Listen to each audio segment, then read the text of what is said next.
This is the structures video for C. A structure is a group of related variables, usually of different data types.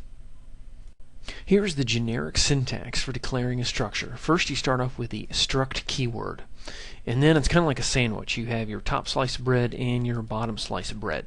So those are your curly brackets.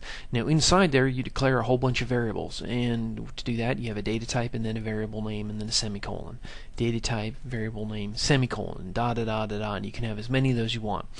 Then, after you have declared all your variables and it knows that you're finished because there's the closing curly bracket, you give the structure a name and then a semicolon. So here's a specific example. I say struct, so that tells the compiler, hey, I want a group of related variables, and they're probably going to be of different data types. And inside there I have int product ID, str product name, str product description, int quantity in stock, and finally double price. Now, what do I want to call that? Well, I want to call that UDT product.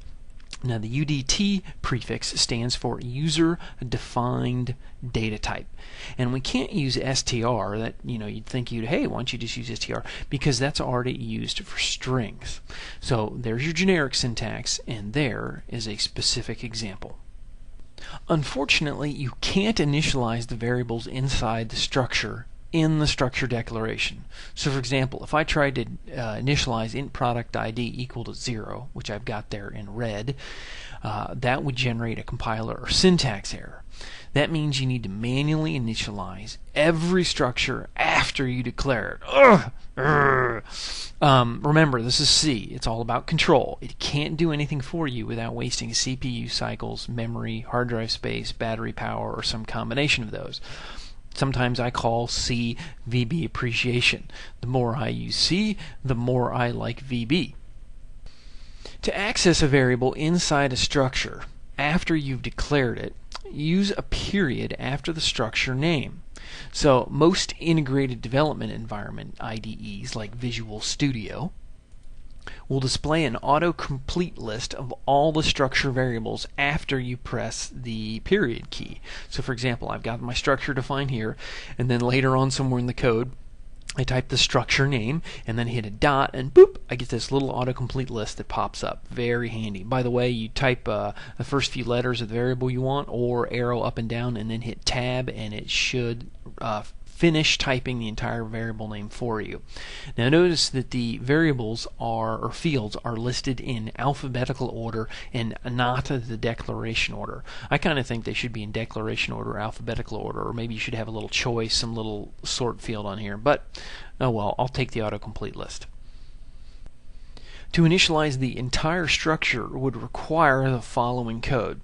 I would say UDT product dot in product ID equals 0, and then I got to do string copy UDT product dot str product name, comma, and then I put in an empty string. Now remember, how does the assignment operator work with arrays or strings in C?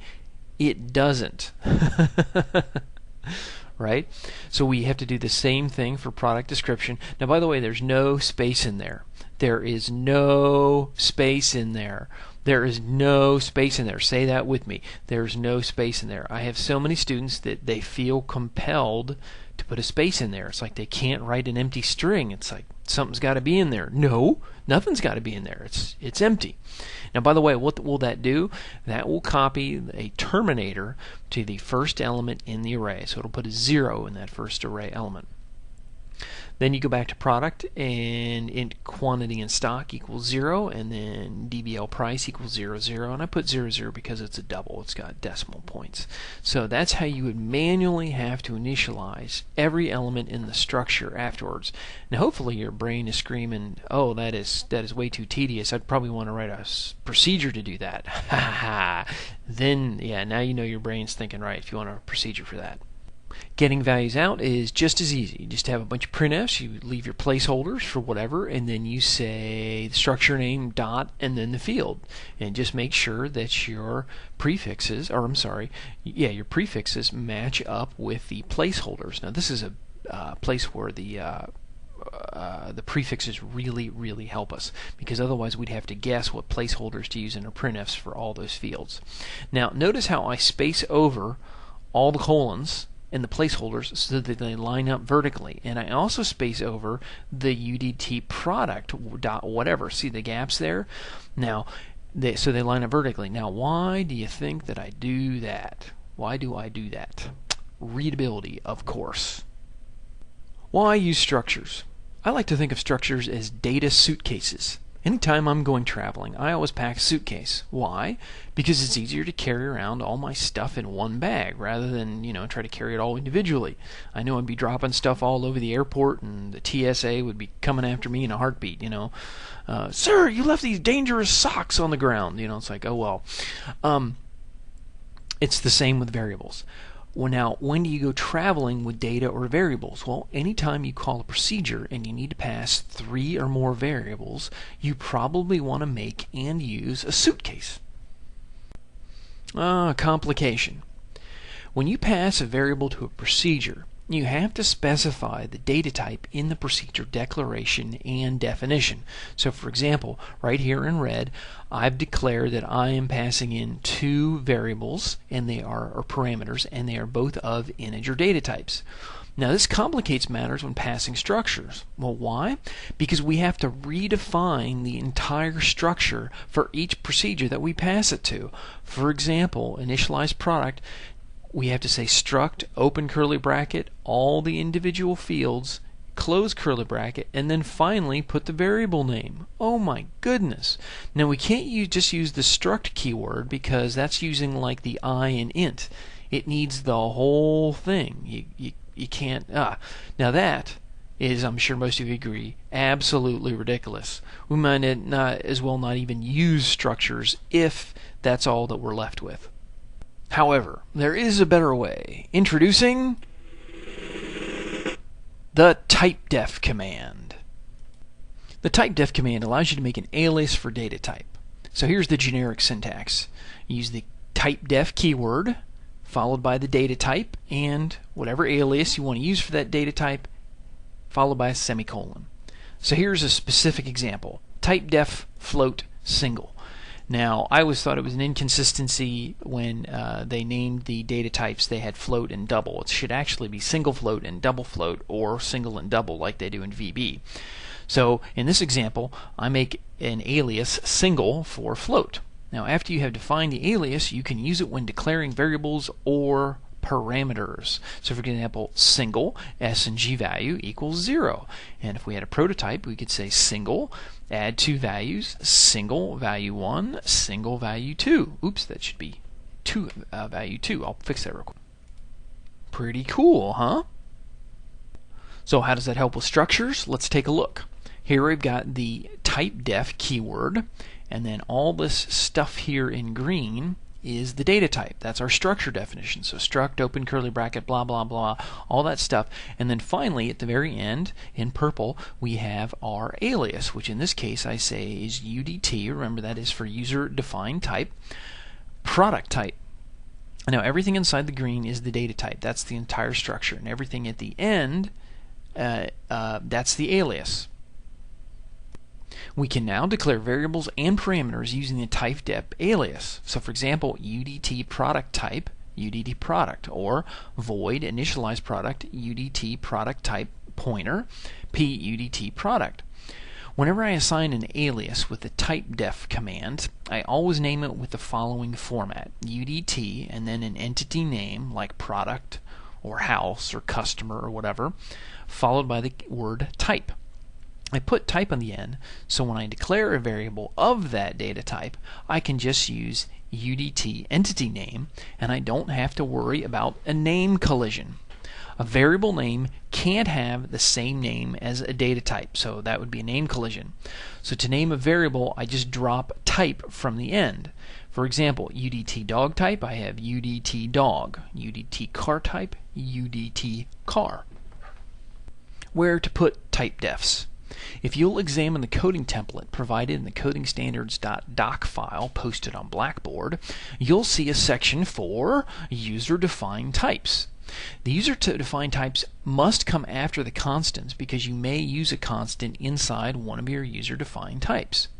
The UDTs must come before the prototypes because you may have one of the UDTs as either return data type or parameter data type in your procedure declarations. Oh.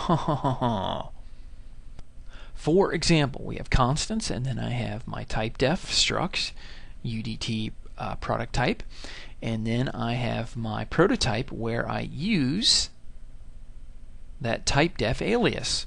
Now remember, all variables are passed by values.